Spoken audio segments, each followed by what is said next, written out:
On behalf of the United Nations Correspondents Association, I welcome Yvette and Jacqueline Isaac from Roads of Success. Our wonderful colleague Afaf Bonjour is going to present them.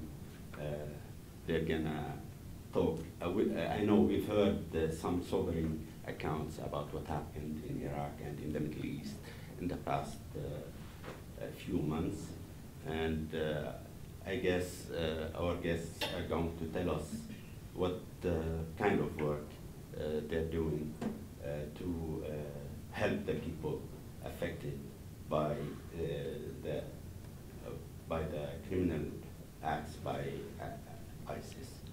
Welcome, Afaf. Thank you. Thank you so much, Ali. Thank you, and a very good morning to everyone. It's really so wonderful to see everyone. Again, it's been a while.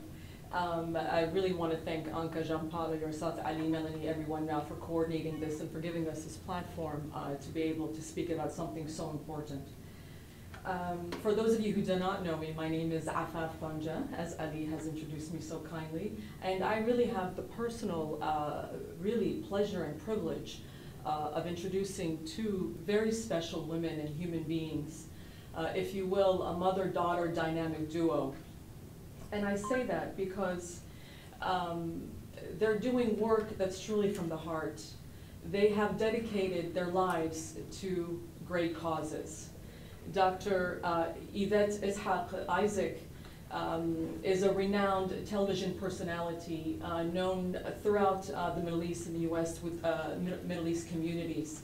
And she is the president of Roads of Success, which is a nonprofit philanthropic organization.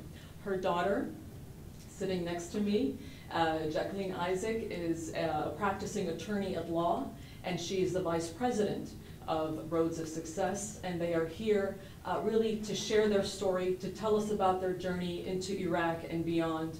So I thank you for your very kind and gracious attention to this truly critical issue. Thank you so much. Jacqueline, the floor is yours. Thank you very much. I really want to thank you, Afaf, because you saw the crisis that has taken place in Iraq, and you've done so much for the community out there. Thank you for allowing us to have a platform today. Today we're speaking about something that's truly a crime against humanity. What's happening in this part of the world is a threat not just to the region, but to all of us. We have been on the front lines. We've seen the territory where ISIS has occupied. We've met with the girls that were kidnapped and raped by ISIS, and now we're rescued and looking for hope. They're the light that is radiating in the midst of darkness. And today I'm here to share with you a little bit about that light, about their heroic stories of amazing bravery, how they've escaped the most torturous, unbelievable events. ISIS didn't just intend to rape them. They intended to destroy, enslave, and brainwash their minds, take over their bodies, take over their souls, to the point where they were even forcing them to draw their blood and use it for the wounded soldiers of ISIS. That's the type of brutality we're talking about. They're like animals. We're going to hear today about the survivors, and I brought their voices to you on the screen. So please enjoy and hear their bravery.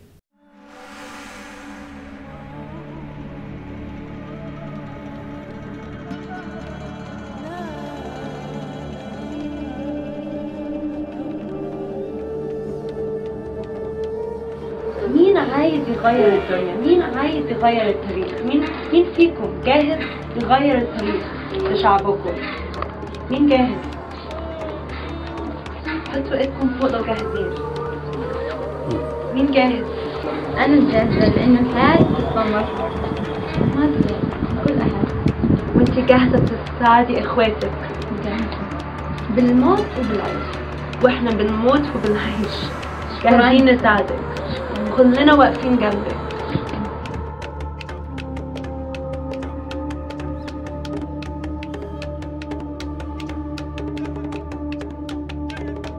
يعني حتى يجيب فروتا يجيب بدران فروتا يجيب. هو واحد يشتري يبقى له مثلا اسبوع او يوم يومين. يعني واحد بقى واحد وبوحشية يوم يومين يرجعها يروح يشتري واحدة ثانية.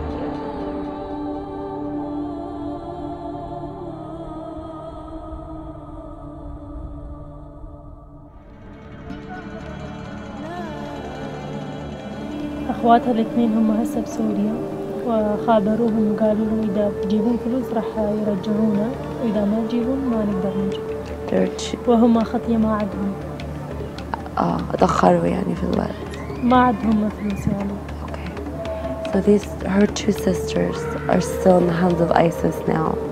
Her two sisters, and they said if you pay a certain amount of money, you can come and we will give you back your sisters. But we don't have money as a family. We don't have it to pay for our sisters.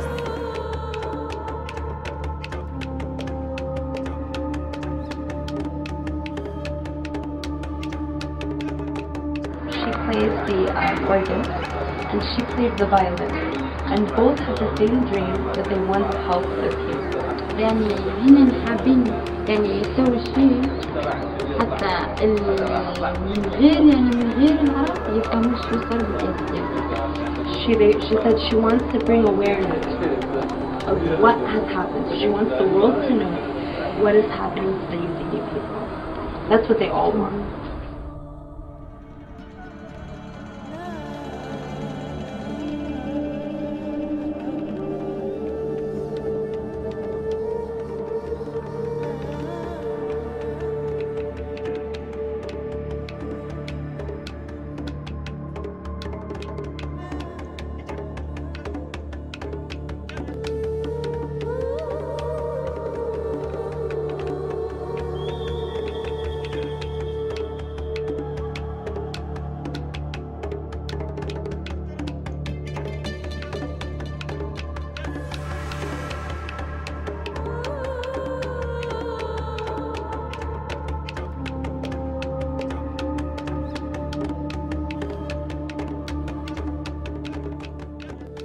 أنا حلمي أصير صحفية أجنبية حتى أوصل صوتي النازحين وأوصل صوتي اللي أكبر مني، حتى إذا يقدر يسوي لي شيء يسوي لنا حتى نرجع.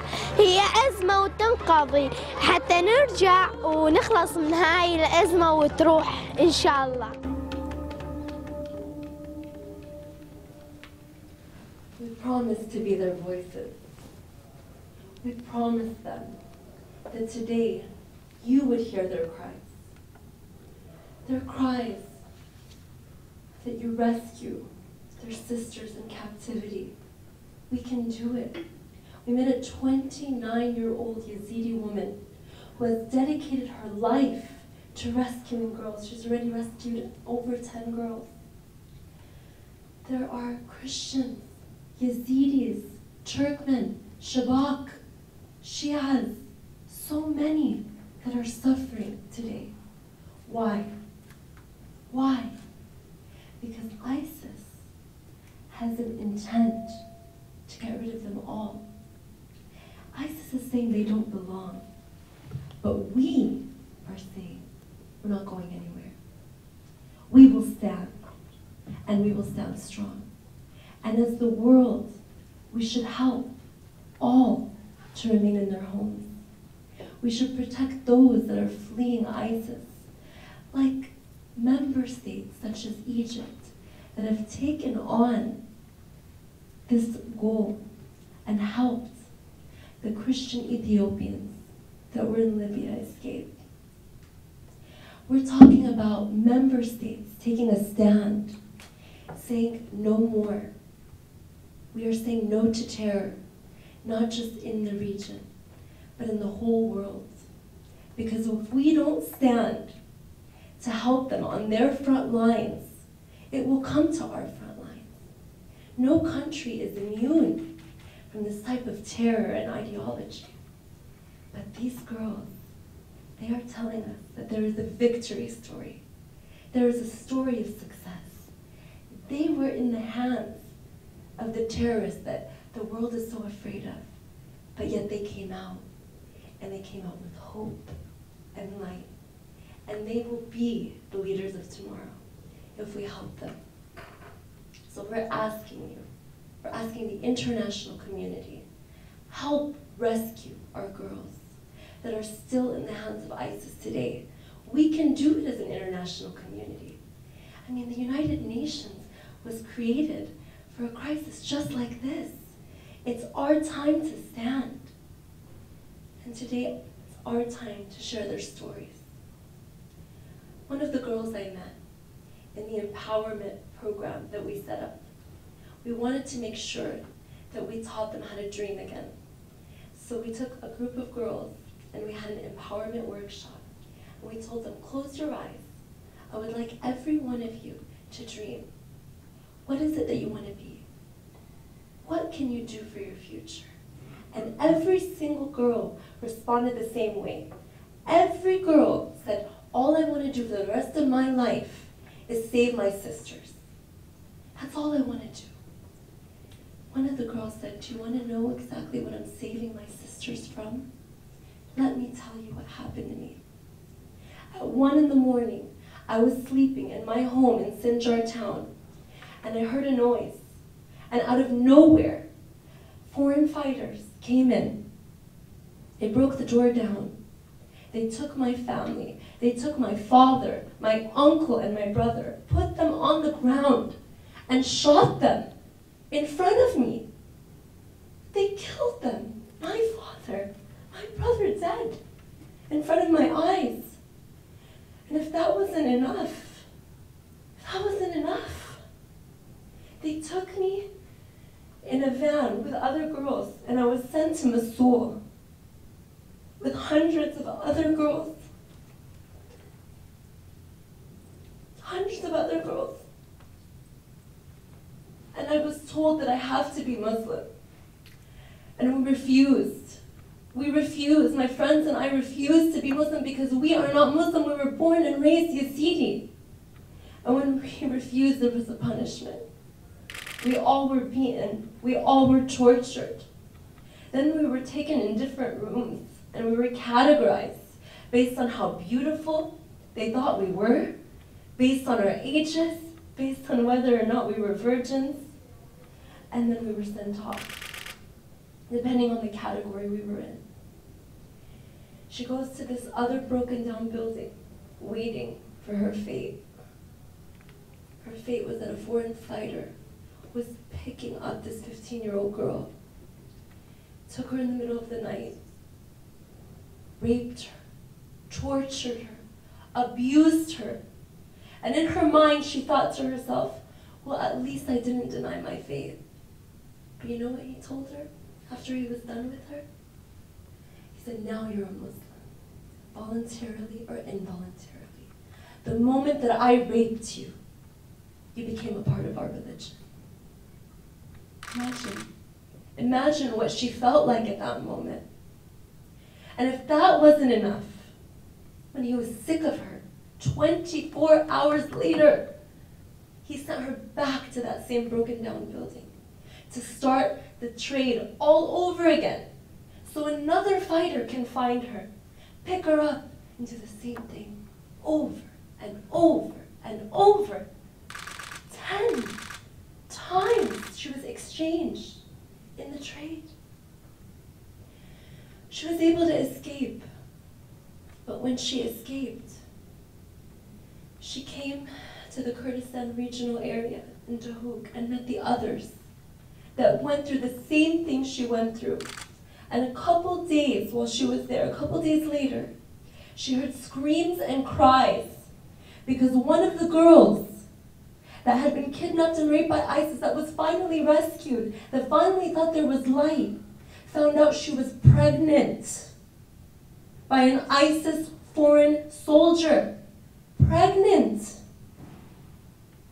What was that girl to do? accept her. It's hard enough in the culture to be raped. It's even harder to become impregnated. But to be impregnated by a foreign fighter, what's her fate? What's her fate? That girl killed herself. Those were the screams coming out of the room that she heard. The girl killed herself because she didn't see any options. Because the world wasn't there to tell her it's going to be okay. We have a responsibility, people. We have a responsibility. As the world community, we have a responsibility to rescue the sisters that are still in captivity. And the ones that are out, give them the care that they need. Give them the care. Tell them that they can live another day. More psychological counseling. More trauma experts need to be on the ground. More dream building, like our workshop that we did. We heard the cries, and we came. And Roads of Success brought a team of psychological experts and trauma experts to help with the healing, but we also wanted to help with the dream. To say you can be a leader for tomorrow. You can be a symbol to all women, because if you face your fear, any woman can. Many have committed suicide. There are more that are impregnated and are still in Iraq today, delivering soon. What do? Let's help these girls get out. The international community must help the impregnated girls get out of where they're in right now. Give them options. Give them hope. Give them future. The United Nations has this responsibility. Get them out. Finally, we learned that many of these girls, when I ask, because we've been working with the Kurdistan regional government, we've asked questions, many questions to various agencies. We've worked very closely with brave leaders like Dr. Diat Bustras of the Independent Human Rights Commission of the KRG, or Dr. Nizar Ismail Tayyib, who is also the Director General of the Health Ministry of Dahuk, Dr. Pakshan Zangana, who is the Minister of the Higher Council of Women's Affairs. They opened the doors for us to help, and we wouldn't have been able to be on the ground if it wasn't for them. But when we ask them about the numbers, how many girls have been kidnapped? How many girls are still in their hands? How many are impregnated? We notice something, that the numbers are not confirmed. There is not, till today, even with the United Nations' help, there is not a verified source of the exact numbers of the girls that are still in the hands of ISIS, of the ones that are impregnated, of the ones that have been rescued. Don't we owe it to the world? Don't we owe it to humanity to have a number? Don't we owe it to these girls to know exactly how many of our sisters and daughters are still in their hands? So I call on the international community to help get a confirmed consensus of how many girls are really there. Get a special task force together to rescue the girls, to make a plan to provide that psychological counseling and that extra care to prevent things like suicide, as I just shared with you. Let's try to get the ones that do not have options out of the country, and let's get a confirmed consensus. These people are barbaric, but these girls have shown that light radiates through darkness. Let's help that light glow. Let's help these girls. We owe it to them. Now I would like to hand the platform to Yvette Isaac, my mother, who began this mission and began the Roads of Success team many, many years ago because she saw her people on the ground suffering. So the floor is yours. Thank you so much, Jacqueline. Thank you so much, Afaf. I'm so honored today to be among two young women who give their lives, and they can stand against evil, and they can say, we are here, and we are not going to submit to their evil efforts. We are here to say no. We are here to be the boots in the ground, to show the love, to show hope, to go forward with God's intention for His creation. I'm here on the behalf of the parents who suffered a lot, seeing their daughters being raped right in front of their eyes. I'm here on the behalf of a man who came to see his daughter. She's about 14 years old. He's a Christian man. ISIS came to his door and they said, you have two options, to pay jizya, which is taxes, or to leave now, or to become a Muslim. He said, we've been Christians all our lives and we chose to continue to be Christians. He said, okay, if this is your option, all right. They killed the wife right in front of his eyes, and after that, they started to rape his 14 years old daughter. One man after another, one man after another, and they tied him to the chair. So he was tied to his chair, not able to move, to rescue his wife or his daughter. And then the daughter was raped many times till she died right in front of his eyes. This Christian man, he had a heart attack and he died. This is one story of many stories. Another story we have seen, and we visited the tent of this man. This man, he's in his 70s. 77 members of his family were taken by ISIS. Only a son and his wife and a little beautiful young 5-year-old girl came back. And this man, who's in his 70s, he's sad, he's depressed, he's frustrated. He didn't know what to do. He's crying and asking the world to help. How can you forget about us? We're human beings just like all of you. This Yazidi man, he learned what happened to his granddaughter, who's very, very beautiful. And ISIS told everybody, we're willing to pay $100,000 to get this daughter back. So the granddaughter. He is so worried about his granddaughter that now she is in his tent. He's afraid that anybody will pay $1,000 to give to ISIS, and he will be getting like $100,000. He's afraid. The mother who got pregnant again, and she doesn't know who's the father.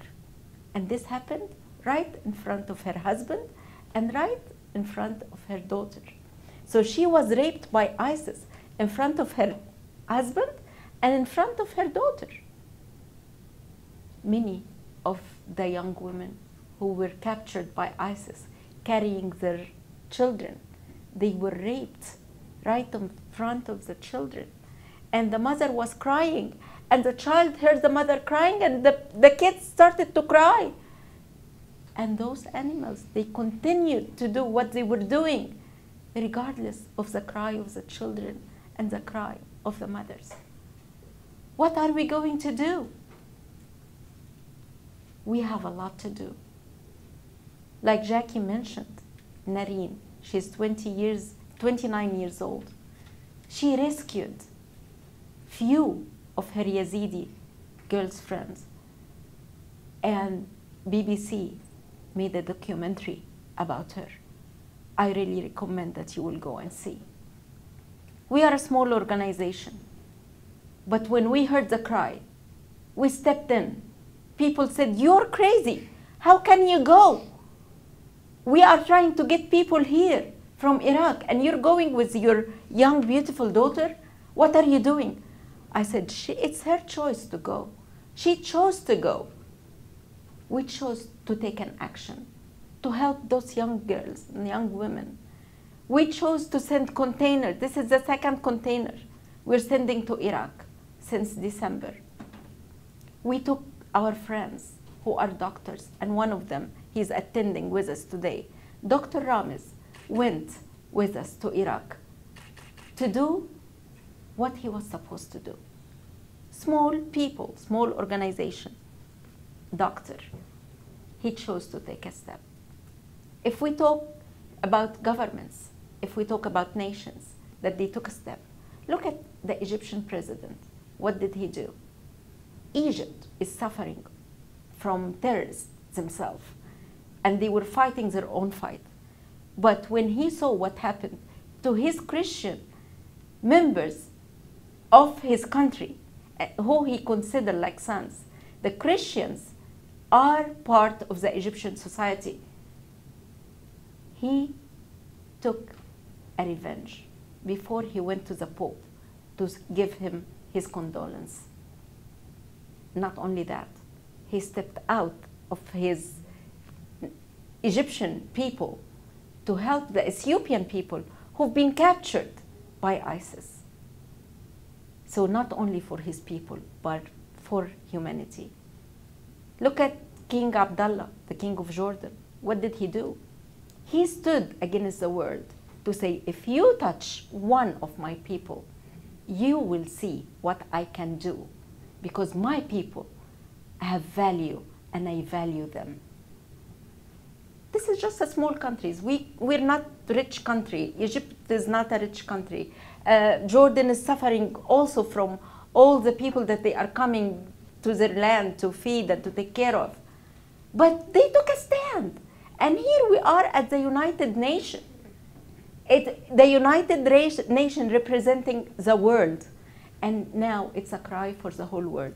Let's put our hands together as nations, as people, to come against this terrorist attack, to come against this thing that it can come to any country, any time, at any minute. They can come at your door. If we don't fight them there, they will come here. And they already started to go around the world, not because they are powerful, not because they have the strength, but because of one reason. They don't see enough people and enough nations to stand against them and to say no.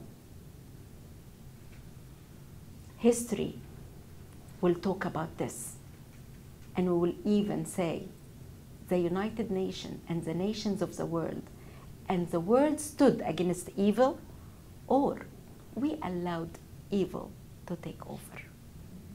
Thank you.